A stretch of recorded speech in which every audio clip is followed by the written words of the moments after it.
के आगरा में मचा हुआ है और पूरे देश में वाद विवाद का सिलसिला जारी है, उसे देखकर ये कहना मुश्किल है कि क्या इतना विवाद को जन्म देना सही था या फिर नहीं।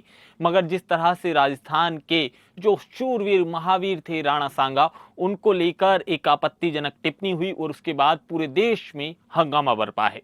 पर असल में सवाल ये उठता है कि आखिरकार राणा सांगा कौन थे जिन पर इतना बड़ा विवाद हो रहा है, और आखिरकार उनके ऊपर करणी सेना इतना दबाव कह लीजिए या फिर जो उनका खून खोल रहा है गौरव सांगा के लिए, ऐसा गौरव सांगा ने क्या कारनामा किया था। यूं तो गौरव सांगा का नाम पूरी तरह से इतिहास को आप कुरेदेंगे तो हर पन्ने पे मिलेगा, और उनके किए गए कारनामे आज भी बच्चों को बड़े गौरवशाली खुद को महसूस करते हुए सुनाए जाते हैं। राजस्थान की धरती हमेशा से ही वीरों के बलिदान के लिए जानी जाती है। वहां से राजा महाराजाओं ने जिस तरह से सनातन की ध्वजा को फहराया है, वो अपने आप में काबिले तारीफ है।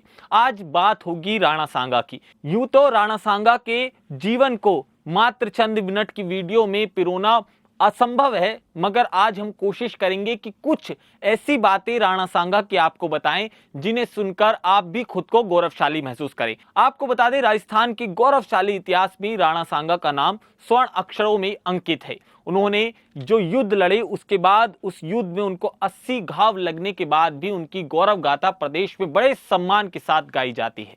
राणा सांगा का जो पूरा नाम था वो महाराणा संग्राम सिंह था। सन 1527 में भरतपुर के रूपवास तहसील में जब उनका बाबर के साथ युद्ध हो रहा था, तो वो बड़ा जबरदस्त महायुद्ध देखने को हर किसी को मिला था। इतिहासकारों की माने तो उनके अनुसार इस युद्ध में राणा सांगा को 80 घाव लगे थे, लेकिन इसके बाद भी उन्होंने पूरी तरह से युद्ध को नहीं रोका और अंत तक वो लड़ते ही रहे थे। काल बनकर टूट पड़े थे राणा सांगा, और इसके साथ ही उनके नाम सुनकर भी दुश्मन थर थर कांपने लगते थे। राणा कुंभा के पोते राणा सांगा, जिनका जन्म 12 अप्रैल 1482 को जो वैशाख कृष्ण पक्ष की नवमी थी उस दिन हुआ था। राणा सांगा सिसोदिया वंश के महाराणा रायमल के सबसे छोटे पुत्र थे। राणा सांगा मेवाड़ में पहले ऐसे शासक थे जिन्होंने दिल्ली को अपना लक्ष्य बनाया था।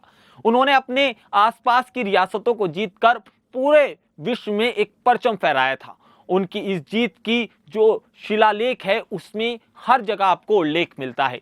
30 जनवरी 1528 को चित्तौड़गढ़ में राणा सांगा को षड्यंत्र के तहत जहर देकर मार दिया गया था। मेवाड़ के पराक्रमी शासकों में से राणा सांगा एक थे और अपनी शूरवीरता के लिए वो काफी ज्यादा प्रसिद्ध थे, लेकिन उनका एक खास गुण था जो था उदारता का, जिसे इतिहासकार भी प्रणाम कर देते हैं। इतिहासकारों का कहना है कि जब राणा सांगा और मसूद खिलजी के बीच युद्ध हुआ तो राणा सांगा ने मसूद खिलजी को हारने के बाद भी अपनी उदारता का परिचय देते हुए मलवा का जो एक राज्य था उसका कुछ हिस्सा दान दे दिया था और उसके बाद उन्हें विदा कर दिया था।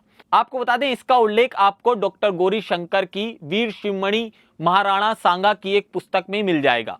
इसी तरह राणा सांगा जो थे मांडू के सुल्तान को भी 3 महीने की कैद के बाद रिहा कर देते हैं, जिसकी चर्चा हर कोने में होती है।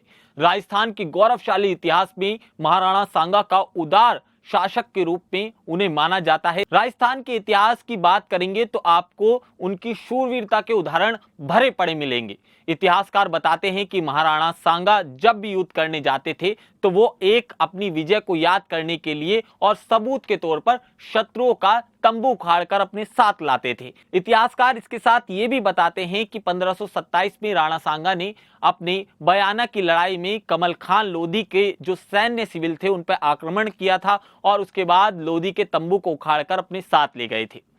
अब एक राज्यसभा सांसद ने ऐसे शूरवीर के खिलाफ बयान दिया जिसके बाद ये पूरा विवाद हो रहा है।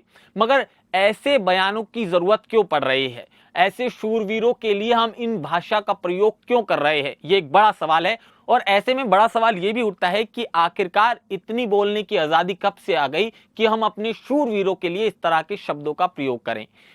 राजस्थान हमेशा से ही बलिदान की भूमि रही है और जिस तरह से राणा सांगा ने जो पराक्रम दिखाया है वो अपने आप में अद्भुत है, अलौकिक है और अद्वितीय है।